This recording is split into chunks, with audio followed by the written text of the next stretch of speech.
মৰিগাঁৱত অসম প্ৰদেশ কংগ্ৰেছৰ নৱনিযুক্ত সভাপতি গৌৰৱ গগৈ দলীয় কৰ্মী আৰু সমৰ্থকে জনালে উষ্ম আদৰণি।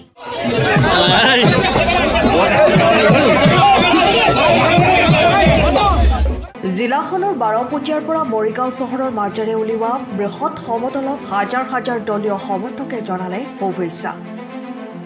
প্ৰতিকূল বতৰকো নেওচি মৰিগাঁওবাসী ৰাইজে স্বতঃস্ফূৰ্তভাৱে ওলাই আহি সঁহাৰি জনোৱাত আপ্লুত হৈ পৰে গৌৰৱ গগৈ।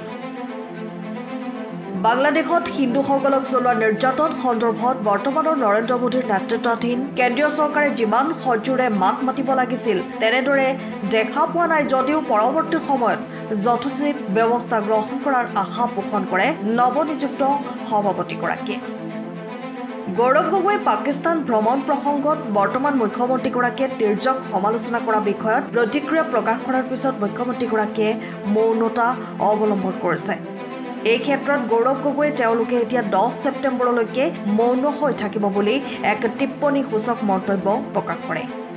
সভাপতি হিচাপে দলটোক আগুৱাই নিয়াৰ ক্ষেত্ৰত তৃণমূল পৰ্যায়ৰ পৰা দলৰ সকলো কৰ্মীৰ হাতে হাতে ধৰি সৰ্বস্তৰৰ ৰাইজৰ সেৱা আগবঢ়াই যোৱাৰ পৰিকল্পনাৰ কথা ব্যক্ত কৰে নৱনিযুক্ত সভাপতিগৰাকীয়ে। মৰিগাঁৱৰ ভিতৰত ইমান ৰাইজ গোট খাব আমি ভবা নাছিলোঁ আৰু ৰাতিপুৱা ডাৱৰীয়া বতৰ চাই ভাবিছোঁ আৰু মানুহৰ সংখ্যা কমিব। বতৰটো আমাক অলপ সহায় কৰিলে, ৰাইজেও ভাবাতকৈ বেছি উপস্থিত হৈছে।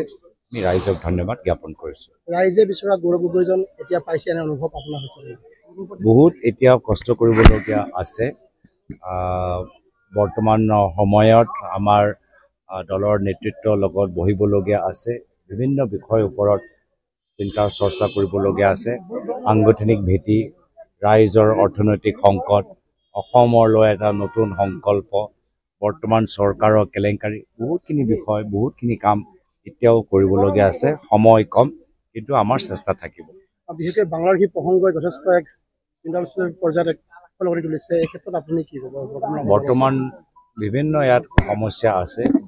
তাত দেশৰ ভিতৰত যিদৰে আমাৰ হিন্দু ভাই ভনীসকলৰ ওপৰত বৰ্তমানৰ শাসনে অন্যায় কৰি আছে, সেই ক্ষেত্ৰত কেন্দ্ৰীয় চৰকাৰে যিমান সজোৰে মাত মাতিব লাগিছিল মাত মাতা নাই। আৰু বৰ্তমানৰ যিসকলে নেতৃত্ব লৈ আছে মহম্মদ ইউনুছ, তেওঁলোকে ভাৰত বিৰোধী কিছু কথাবোৰ আৰু চাইনা পক্ষত কিছু কথাবোৰ কৈ আছে। অলপ দিন আগতে প্ৰধানমন্ত্ৰী মোদী ডাঙৰীয়া মহম্মদ ইউনুছক লগ পাইলে। মই আশা কৰোঁ যে তেওঁলোকৰ ব্যৱহাৰত কিছু পৰিৱৰ্তন আমি দেখা পাম। শেহতীয়াকৈ যি পাকিস্তানৰ প্ৰসংগ মুখ্যমন্ত্ৰীগৰাকীয়ে উত্থাপন কৰি আহিছিল, কিন্তু আপোনাৰ যিটো প্ৰতিক্ৰিয়া আছিল তাৰ পিছৰ পৰা তেওঁ মৌন হোৱা দেখিবলৈ পোৱা গৈছে। এই ক্ষেত্ৰত আপুনি কি? তেওঁ এতিয়া 10 ছেপ্টেম্বৰলৈকে মনোব্ৰত লৈছে, এইটো তেওঁলোকৰ সিদ্ধান্ত। মোৰ ফালৰ পৰা মই তেওঁলোকৰ প্ৰতি কৃতজ্ঞতা জ্ঞাপন কৰিছোঁ। ইমান প্ৰচাৰ কৰাৰ পিছতহে আমাৰ দলৰ নেতৃত্ব মোৰ ওপৰত এই গধুৰ দায়িত্ব দিছে। শেষত আপোনাৰ যি দলীয় আগুৱাই নিয়াৰ ক্ষেত্ৰত কেনেধৰণৰ আপোনাৰ পৰিকল্পনা? এই ক্ষেত্ৰত আমাৰ জ্যেষ্ঠসকলৰ পৰামৰ্শ লাগিব, সতীৰ্থসকলৰ সহযোগিতা লাগিব আৰু তৃণমূল পৰ্যায়ৰ লগত আমাৰ এটা সম্পৰ্ক আৰু পৰৱৰ্তী দিনত সবল হ'ব লাগিব। তৃণমূল পৰ্যায়ৰ কৰ্মীখিনিৰ পৰামৰ্শ অনুসৰি আমি গাঁৱে গাঁৱে আমি কাম কৰিবলৈ বিচাৰোঁ। মৰিগাঁৱৰ পৰা শশীকান্ত বৰদলৈৰ ৰিপৰ্ট, টাইম অফ আছা। আপুনি ঘৰখনত জাপানী চৌকাত, দৰ্জা, খিৰিকী, গ্ৰিল, গেট আদি লগাব বিচাৰে নেকি? যিবোৰ দীৰ্ঘদিন অটুট থাকিব, তেন্তে পলম নকৰিব, আমাৰ বিপণীলৈ আহক। যোৰহাটৰ একমাত্ৰ আমাৰ বিপণীত এনে উন্নত সামগ্ৰী উপলব্ধ। এই মেচিনটোৱে বেণ্ড কৰা হয়, দৰ্জা চৌকাত আৰু উইণ্ডো বনোৱা হয়।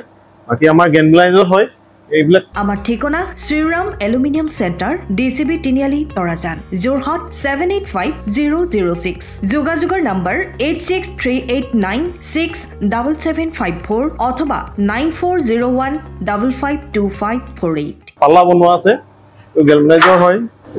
এইটো প্ৰেছ ষ্টীল বুলি কয়। গেলভেনাইজৰ উইণ্ডো হয়। ইয়াত ষ্টীলৰ এইবিলাক গ্ৰিল দিয়া আছে, এক্সট্ৰাকে গ্ৰিল প্ৰয়োজন নাই। গ্ৰিল চব লাগি গৈছে আৰু এইফালে মস্কিটো নেটো দিব পাৰে।